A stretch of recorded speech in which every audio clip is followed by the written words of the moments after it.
Buen día, compañeros y doctor. Nosotros somos el siguiente equipo a exponer, el cual está conformado por Roca López Alejandra Patricia, Gallardo Damián Marcos, Escamilla García Carlos Uriel, García Pérez Christopher Elías y su servidora, Cartagena Ramírez Esmeralda. A nosotros nos tocó exponer el tema efecto de la temperatura sobre los procesos fisiológicos. La planta sufre diferentes tipos de estrés, ya sean abiótico o biótico. El estrés abiótico se caracteriza por ser causado por factores climáticos como la lluvia, altas o bajas temperaturas, el viento. El estrés biótico se debe a factores biológicos, ya sea por insectos, microorganismos o el ataque de herbívoros. La temperatura, la luz y la humedad son factores que influyen en el desarrollo de una planta. Estos factores deberían de estar equilibrados. La temperatura es un elemento esencial en el cultivo y desarrollo de las plantas. Influye en el crecimiento y la productividad de las cosechas, junto con los niveles de luz, dióxido de carbono, humedad del aire, agua y nutrientes. La temperatura es una magnitud física que indica la energía interna de un cuerpo. Esta se expresa en términos de calor y frío. Las plantas buscan alcanzar su temperatura óptima, para lo que es muy importante que exista un equilibrio entre la temperatura ambiental, la humedad relativa y la luz. Debido a que la temperatura de la planta y la del ambiente no son iguales, porque las plantas son capaces de enfriarse por evaporación y de calentarse por irradiación. Si los niveles de luz son altos, las plantas se calentarán demasiado, produciéndose una diferencia entre la temperatura ambiental y la de la planta. Para enfriarse, el índice de transpiración de la planta deberá aumentar. Al igual que ocurre con la temperatura, el índice de transpiración depende de condiciones medioambientales como la luz, el dióxido de carbono en la atmósfera, la humedad relativa, así como también depende de la especie de la planta.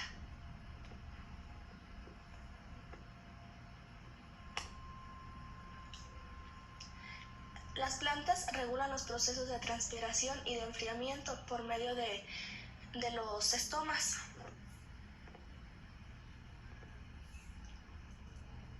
Los estomas son células especializadas en las hojas que pueden cerrar o abrirse, imitando la cantidad de vapor de agua que puede evaporarse.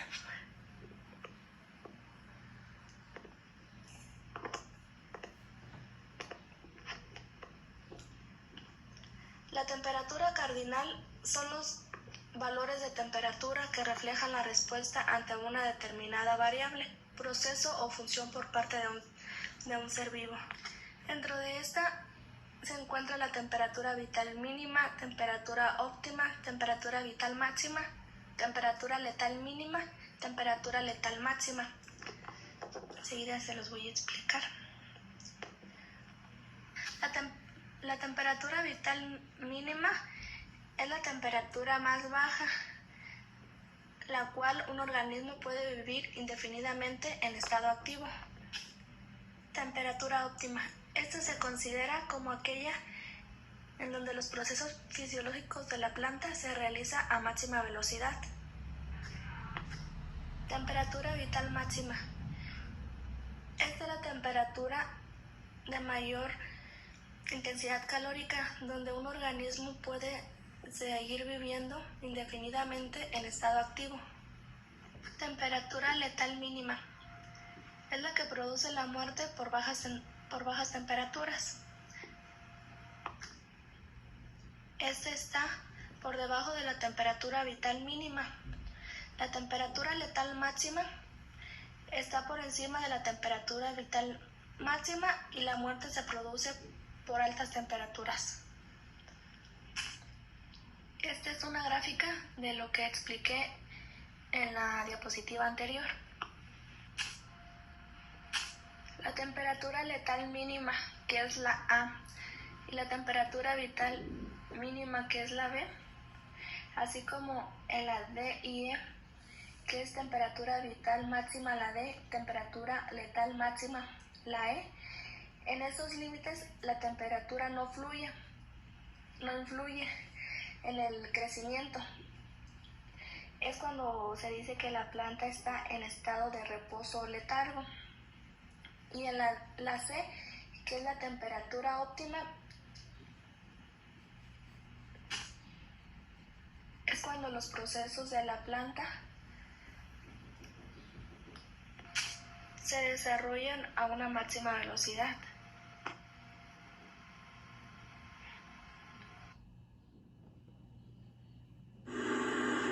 El termoperiodo se compone por termofase positiva, que corresponde al lapso más cálido de temperatura, y también se compone por el termofase negativa, que se compone por el lapso más largo de temperatura frío, y es una variación anual, diaria y aperiódica sobre la temperatura del aire, y esta pues tiene efectos en las plantas.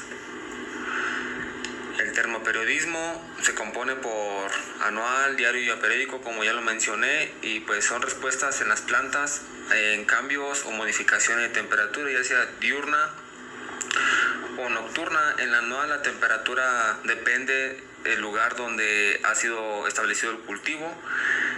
El diario se mantiene en una misma temperatura en la planta. Un ejemplo sobre esto sería el tomate. Si el tomate se deja a una temperatura de 26 grados todos los días, la planta no va a florecer. La planta necesita un cambio de temperatura, entonces necesita temperatura frío para generar o para inducir la floración, que en este caso necesitaría una temperatura de 18 grados, que es la temperatura óptima para generar floración en el tomate. La temperatura aperiódica es la temperatura que marcha sobre la planta en todo el año, ya sea muy alta en clima cálido y luego hay un cambio repentino a clima bajo. Un ejemplo de esto es, por ejemplo, en el cultivo del avellano, con altas temperaturas inducen la floración, pero la floración tiene flor masculina. Entonces, cuando hay un cambio repentino de temperatura, se hace que la flor masculina estimule polen y ella misma se autopolinice para de este modo la flor que fecundada. La clasificación de las plantas según su ciclo vital en relación a la variación anual de temperatura: tenemos termocíclicas, que son aquellas que presentan tejidos activos a la temperatura, periodos anuales de variación, como ya lo mencioné. Para termocíclicas, las especies anuales con tejidos de temperatura negativa y temperatura positiva, como en este caso pues es el trigo. Y a termocíclicas, la temperatura con tejido activo, que solo está en la termofase positiva del termoperiodo anual, como el ejemplo del tomate que le mencioné hace un momento. En la vernalización, esta es una parte muy importante en las plantas, semillas e injertos también, como también puede ser bulbos. La vernalización es un tratamiento de semillas, como lo mencioné, plántulas, bulbos, otras partes de la planta, que sirven para estimular la floración. También en esto ocurre la desvernalización, que es cuando las condiciones del frío son interrumpidas y no se expresa la floración, y pues la vernalización es revertida, o sea que otra vez hay que volver a hacer la vernalización, completar las horas frío. La la vernalización facultativa, las plantas anuales de invierno como el trigo y el centeno no necesitan ser vernalizadas.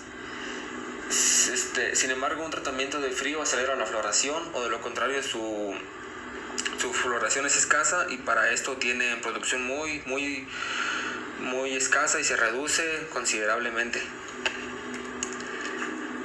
En la vernalización absoluta, las plantas no florecen si no son vernalizadas, como en este caso pues las plantas bianuales, como se muestra en la imagen, pues la zanahoria está en estado vegetativo. A nosotros pues como agrónomos y como en el negocio, como se nos ha inculcado, a nosotros no nos interesa ver cómo florecen las zanahorias. A lo que a nosotros nos interesa pues ahora sí que es vender la parte vegetativa, que ahí está pues ahora sí que el negocio. Por eso pues no creo que alguien vaya a vernalizar una zanahoria para pues ver cómo florece, y pues no, obviamente no. Lo que se requiere aquí pues es nomás llegar hasta el vegetativo, sacar la zanahoria y pues comenzar a vender, hacer negocio. La interacción de la vernalización en el ápice de la planta.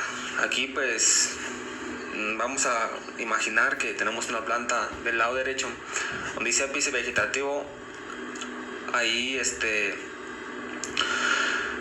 donde se hace la vernalización, como se muestra la imagen. Se hace la vernalización, ya vernalizada, completado las horas frío, se hace una competencia para florecer, que aquí entra el fotoperiodo y la hormona, que son las giberelinas, el AG3, y en el ápice floral ya va a empezar floración. Eso sería la interacción de la vernalización en la planta.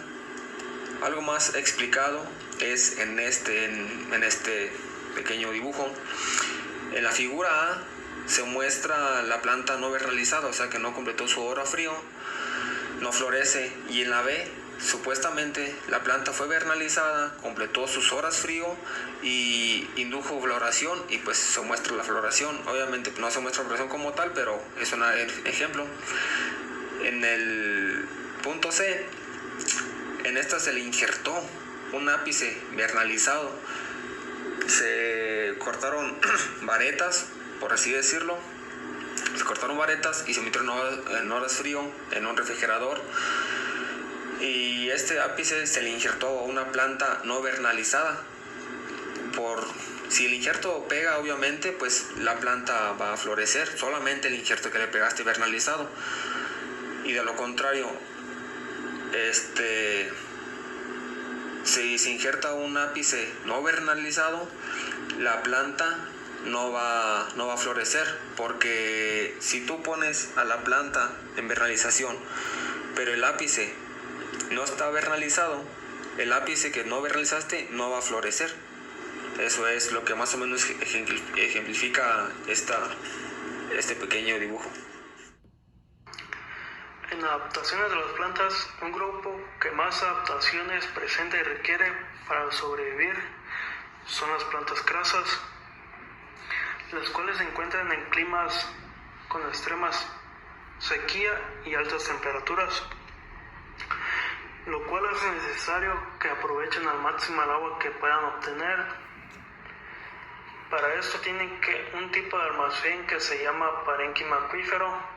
Este se encuentra en diferentes partes de la planta dependiendo de la familia que pertenezca. Además, evitan la evaporación de agua, ya que no presentan hojas y tienen una cera que cubre toda la planta.